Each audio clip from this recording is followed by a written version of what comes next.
प्रेम न माने हार। निर्णय। अरु के पापा, डोरबेल बज रही है, जरा दरवाजा खोल दीजिए। अरु आई होगी, मैं उसकी पसंद के प्याजी पराठे बना रही हूँ, कहकर शोभा जल्दी जल्दी बेलन चलाने लगी। आज सुबह ही माँ बेटी में अनुराग को लेकर जबरदस्त नोकझोंक हुई थी और अरु बिना कुछ खाए ही निकल गई थी। अपना मनपसंद पराठा देखकर सारा गुस्सा उड़नछू हो जाएगा उसका, शोभा मन ही मन सोचकर खुश हो रही थी। पति का कोई उत्तर न पाकर स्वयं ही चली आई दरवाजा खोलने। छनाक हाथ का छनोटा छूटकर दूर जा गिरा। अरुंधति और अनुराग वरमाला पहने हुए दरवाजे पर खड़े थे। अरु के पापा मुंह फाड़े किंग कर्तव्य विमुट खड़े थे। छनाक की आवाज से जैसे ही उनकी तंद्रा भंग हुई तो दहाड़ उठे। इतनी हिम्मत कैसे हो गई तुम दोनों की? उस पर बेशर्मी की यह कि मुंह उठाए घर चले आए। फिर अरुंधति को झिंझोड़ते हुए कहा, तुमने सोच भी कैसे लिया कि तुम सीधे शादी करके आओगी और मैं तुम्हें अपना लूंगा? इस फटीचर अनुराग के लिए कोई जगह नहीं है मेरे घर में। मैंने कहा था ना, अनुराग की इस घर में भावनाओं का कोई महत्व नहीं है। तुम्हें ही आशीर्वाद लेने का बहुत शौक था। अब और बेइज्जती सहन नहीं कर सकती मैं। अनुराग का हाथ पकड़कर लगभग घसीटती हुई अरुंधति तीर की भांति निकल गई। शोभा जड़वत खड़ी ही रह गई। इतना बड़ा तूफान आकर चला गया और वह कुछ कर नहीं पाई। अरु, हमारा प्रेम विवाह सफल तो होगा ना? अनुराग ने कार में बैठते हुए अरुंधति का हाथ अपने हाथों में लेकर कहा। ऐसा क्यों कह रहे हो अनुराग? क्या तुम्हें मुझ पर भरोसा नहीं, या अपने आप पर? क्यों न कहूँ, तुम अमीर घराने में सारी सुख सुविधाओं में पली बढ़ी माँ बाप की इकलौती संतान हो, और मैं बचपन से ही अभाव से घिरा आर्थिक चक्रव्यूह में फंसा किसी तरह पढ़ाई पूरी करने की कोशिश कर रहा हूँ। तो क्या हुआ? प्यार में इतनी ताकत होती है कि असंभव चीज भी सरलता से प्राप्त हो जाती है। फिर तुम तो इतने प्रतिभाशाली हो कि तुम्हें आसानी से अच्छी नौकरी मिल जाएगी। अब हमें अपने जीवन को गंभीरता से लेना होगा। बहुत क्लासें बंक कर ली हमने। अब हमें अपने प्यार को दुनिया के सामने साबित करना होगा। हमारा प्यार ही हमारा संबल बनेगा। दोनों अक्सर मेहता सर का क्लास बंक करके अपने दिल की बातें एक दूसरे से साझा करते रहे थे। कॉलेज के मैदान में लगी बेंच पर बैठकर अब उनकी परीक्षा यथार्थ की पथरीली जमीन पर होनी थी। वैसे भी अनुराग का ग्रेजुएशन पूरा हो चुका था। अरुंधति कोलकाता के एक बड़े बिजनेसमैन की बेटी थी। उसकी माँ शोभा की साहित्य में काफी रुचि थी। बड़े नाजों से पाला था शोभा ने अपनी बेटी को, किंतु तितली सी उसकी चंचलता को देखकर कभी मुग्ध होती तो कभी उसके भविष्य की चिंता में डूब जाती। मम्मा, आज मैं कॉलेज कैंटीन में ही कुछ खा लूंगी। नाश्ता तो करती जा। नहीं मम्मा, देर हो जाएगी। आज फर्स्ट पीरियड में ही मेरा प्रैक्टिकल है, इसे मिस नहीं करना चाहती। Okay, bye. अरे रुक तो, अरु एक एप्पल ही ले ले। शोभा बेटी के पीछे दौड़ती। इससे पहले ही अरुंधति स्कूटी स्टार्ट कर चुकी थी। अक्सर सुबह का यही दृश्य होता। अरु इकलौती संतान थी शोभा की, और शोभा अपने सारे स्वप्न बेटी अरु के माध्यम से पूरे करना चाहती थी, जो परिस्थितिवश स्वयं से पूरे न कर पाई थी। शोभा को साहित्य से बहुत लगाव था। उसने लगभग सभी महिला साहित्यकारों को पढ़ा था। मन्नू भंडारी और अरुंधति राय उसकी प्रिय साहित्यकारों में से थी। उनकी रचनाओं से प्रभावित हो स्वयं भी जब तब लेखनी चला लिया करती थी। वह अरुंधति राय की इतनी बड़ी फैन कि उनके उपन्यास गॉड ऑफ स्मॉल थिंग्स को बुकर पुरस्कार मिलने पर सोच लिया था कि उसकी बेटी होगी तो वह उसका नाम अरुंधति ही रखेगी। अरुंधति हर क्षेत्र में अच्छी थी, परंतु मस्त मोला स्वभाव की थी। पहाड़ी नदियों की भांति बस बहती ही जाना चाहती। स्वच्छंद उसका चित्त तो कभी स्थिर रहा ही नहीं।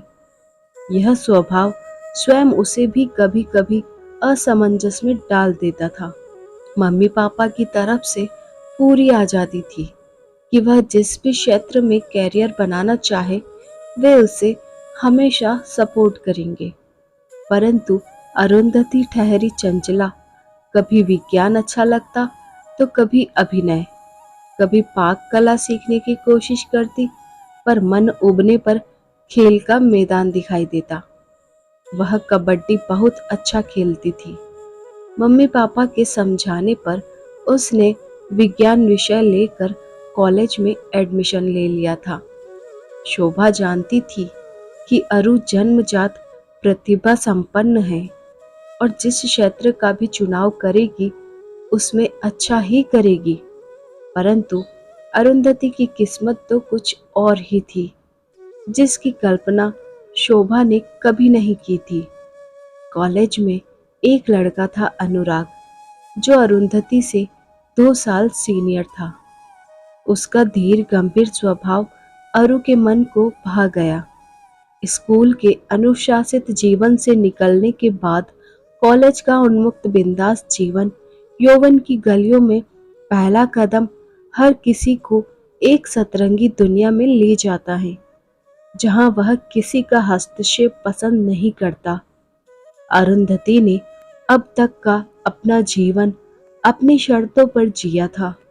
उसे पूरा विश्वास था कि उसकी पसंद पर मम्मी पापा को कोई एतराज नहीं होगा। परंतु जब उसने उस लड़के से शादी करने की इच्छा जताई तो पापा एकदम से भड़क उठे। आजादी देने का यह मतलब नहीं कि तुम मनमानी करो। पापा की आपत्ति से हतप्रभ रह गई थी वह। उसे लगा कि यह आजादी देना महज एक दिखावा है। पापा को अपने स्टेटस की पड़ी है। अनुराग हमारे स्तर से थोड़ा 19 जो बैठता है। यह विचार दिमाग में आते ही अरुंधति विद्रोहिणी बन बैठी। 12वीं पास करने तक वह चुप रही। जैसे ही 18 की उम्र पार हुई, मम्मी पापा की मर्जी के खिलाफ अनुराग से कोर्ट मैरिज कर ली। अरुंधति की मम्मी पर तो मानो वज्रपात ही हो गया था। कितने सपने संजोए थे बेटी के भविष्य के लिए। लाखों में एक दामाद ढूंढ के लाएगी, परंतु उसने आवेश में आकर इतना बड़ा कदम उठा लिया। दरअसल यह उम्र ही ऐसी होती है जहां ख्वाबों की दुनिया हकीकत पर भारी पड़ने लग जाती है। यदि सावधानी और धैर्य से काम न लिया जाए तो मामला नाजुक हो उठता है और फिर रिश्तों की जमीन में दरारें पड़ जाती हैं। अरुंधति के पापा अपनी जातिगत कट्टरता के साथ साथ अपनी सामाजिक साख को लेकर कुछ ज्यादा ही सजग थे। अरुंधति द्वारा चुना गया लड़का न केवल दूसरी जाति का था, वरन उसकी आर्थिक स्थिति भी डामाडोल थी। अनुराग के पिता कोलकाता में ही किसी फैक्ट्री में मजदूर थे, किंतु फैक्ट्री में अधिक उम्र के मजदूरों की छटनी के शिकार हो नौकरी से हटा दिए गए थे। 4 भाई बहन और वृद्ध माता पिता। बड़ा बेटा होने के नाते परिवार की जिम्मेदारी उसी के कंधों पर थी। हालांकि वह पढ़ने में अव्वल था, परंतु आर्थिक पहिया दल दल में धंसे होने के कारण ग्रेजुएशन के बाद जो भी नौकरी मिली उसने तत्काल स्वीकार कर लिया। फिर तो जीवन की गाड़ी खींचने में ही उसकी प्रतिभा जाया होने लगी। फिर भी उसने छोटे भाई बहनों की पढ़ाई पर कोई आंच नहीं आने दी। अरुंधति ने अनुराग से शादी तो कर ली, परंतु उसकी ग्रेजुएशन पूरी नहीं हो पाई। इस वजह से उसे कहीं ढंग की नौकरी भी नहीं मिल सकती थी। दूसरे जॉइंट फैमिली के कारण आए दिन किसी न किसी बात पर पैसों को लेकर घर में क्लेश बना ही रहता था। बड़े ही संघर्ष के दिन थे अरुंधति के, किंतु अनुराग के प्रेमिल व्यवहार एवं उसकी पारिवारिक मजबूरी ने उसे अपने नेह की डोर में बांध रखा था। अनुराग अरुंधति को इस हाल में देखकर दुखी हो अक्सर कहा उठता, मुझसे प्यार करके कैसी हालत हो गई है तुम्हारी। जब जब चांदनी रातों में अनुराग अरुंधति को फूलों से सजाता तो अरु स्वयं को दुनिया की सबसे अमीर लड़की मानती। उन फूलों के आभूषण के सामने हीरे के आभूषण भी फीके लगते उसे। अनुराग के अपराध बोध से ग्रसित चेहरे को देख वह मीठी झिड़की भी देती। मैं मानती हूँ कि मैं भी एक इंसान हूँ और परिस्थितियों का प्रभाव तो मुझ पर भी पड़ेगा ही, पर तुम क्या समझते हो मैं परेशान होकर मम्मी के घर चली जाऊंगी? ऐसा हरगिज नहीं हो सकता। जीवन भर का साथ है हमारा। जीवन का क्या है, आज दुख है तो कल सुख भी होगा।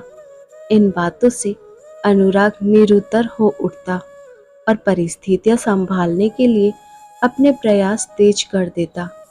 अरुंधति के पापा को उस स्थिति का अनुमान था, जैसा कि आम तौर पर होता है कि अमीर घराने की लड़कियां भावनाओं में बहकर ऐसा कदम तो उठा लेती हैं, किंतु यथार्थ के कठोर धरातल का स्पर्श होते ही भावनाएं कपूर की भांति उड़ जाती हैं। अरुंधति के पिता ऐसे ही किसी दिन की प्रतीक्षा कर रहे थे। उन्होंने अपने वकील से मिलकर बेटी के तलाक से संबंधित बातचीत भी कर ली थी। बस जिस दिन बेटी ससुराल से तंग होकर मायके आएगी, उसके अगले दिन ही कोर्ट में तलाक की अर्जी दिलवा देंगे। वे शोभा को बार बार सांत्वना देते रहे, शोभा क्यों रो रो कर अब इतनी हलकान हो रही हो? हमारी बेटी ज्यादा दिनों तक नहीं टिक पाएगी वहां। तुम तो उसका स्वभाव जानती ही हो, एक जगह टिक कर रह पाई है कभी? वो तो ठीक है जी, पर अपनी ममता का क्या करूं? हम यहाँ ऐशो आराम की जिंदगी जी रहे हैं और वहां वह छोटे छोटे सुख के लिए भी तरस रही होगी। एक माँ का दिल कैसे माने? कहते हुए शोभा की तड़प और बढ़ गई। तुम क्या समझती हो, मुझे तकलीफ नहीं हो रही? कोई भी इंसान किसके लिए कमाता है? कड़ी मेहनत कर 4 पैसे इकट्ठे करता है तो किसके लिए? अपनी संतान के लिए ही ना। नहीं, तुम अपनी संतान के लिए कुछ नहीं सोचते। जल्लाद का दिल है तुम्हारा, नहीं तो कुछ करते। एक एक दिन पहाड़ के समान लग रहा है मेरे लिए। शोभा अपना आक्रोश नहीं दबा पाई। देखो, यदि स्वाभाविक तौर पर ही कोई काम हो जाए तो फिर उसके लिए अपनी टांग क्यों अड़ाएं? तुम बस यह समझो कि हमारी अरु उच्च शिक्षा के लिए विदेश गई है। पूरी होते ही वह लौट आएगी। 1-2 साल नियंत्रण में रखो अपनी ममता को, फिर सब ठीक हो जाएगा। अरुंधति के पिता का अनुमान गलत सिद्ध हुआ, किंतु अनुराग को परखने में अरुंधति से कोई भूल नहीं हुई। शादी के बाद लड़कियां कितनी जिम्मेदार हो जाती हैं। अरुंधति उसकी एक उत्कृष्ट उदाहरण थी। उसने अपने पति की सच्ची सहधर्मिणी बनने का फर्ज निभाया। हालांकि कभी कभी जल्ला भी उठती थी, मानव सुलभ अपनी कमजोरियों को दूर करने का प्रयास करते हुए।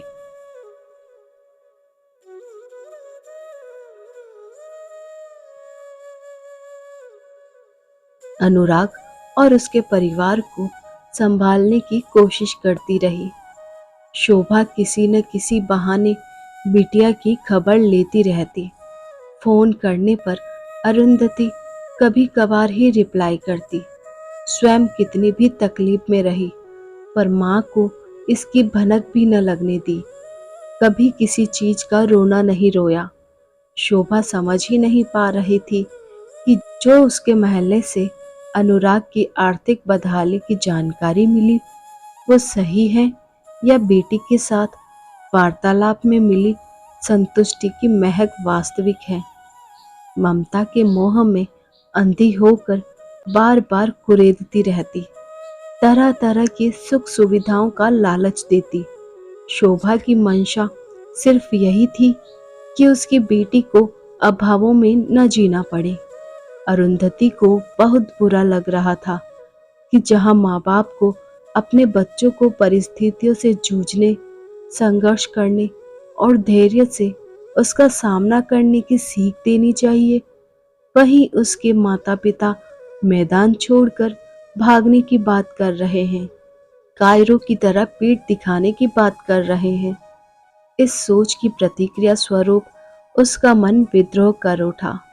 विद्रोही तो थी ही, मन में उसने एक संकल्प लिया जिसने उसे इतनी हिम्मत दी कि उसने ठान लिया कि चाहे जो हो जाए वह अनुराग का साथ नहीं छोड़ेगी। उसकी कुछ जिम्मेदारियां अपने ऊपर ले ली। 10वीं कक्षा के स्तर तक विज्ञान विषय पर उसकी अच्छी पकड़ थी।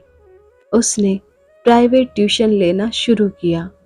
धीरे धीरे छात्रों की संख्या इतनी बढ़ गई कि उसे ट्यूशन 2 शिफ्टों में करना पड़ा। अच्छा खासा पैसा मिलने लगा तो उसने अनुराग को किसी अच्छे संस्थान से MBA कर लेने की सलाह दी। अनुराग मेधावी तो था ही, स्कॉलरशिप मिलने की भी पूरी संभावना थी। अनुराग को अरु की सलाह अच्छी लगी। अनुराग की मेहनत और अरुंधति का संकल्प एक नई खुशी लेकर आया। MBA करने के बाद अपनी प्रतिभा के बल पर वह एक ख्याति प्राप्त कंपनी का बड़ा अफसर बन गया। अरुंधति मिठाई का डब्बा लेकर अपने पति अनुराग के साथ जब अपने मायके गई तो उसके पापा अपने दामाद को देखकर फूले नहीं समाए और उसकी मम्मी बड़े स्नेह से अपनी बेटी का मुखड़ा निहार रही थी, जो आत्मविश्वास की आभा से दमक रहा था। धन्यवाद दोस्तों, आई होप आपको ये कहानी अच्छी लगी होगी। ऐसी और कहानियाँ सुनने के लिए वीडियो को लाइक शेयर कीजिए और चैनल को सब्सक्राइब कीजिए ताकि न्यू स्टोरी का नोटिफिकेशन आपको मिल सके। बेल आइकन को प्रेस कीजिए।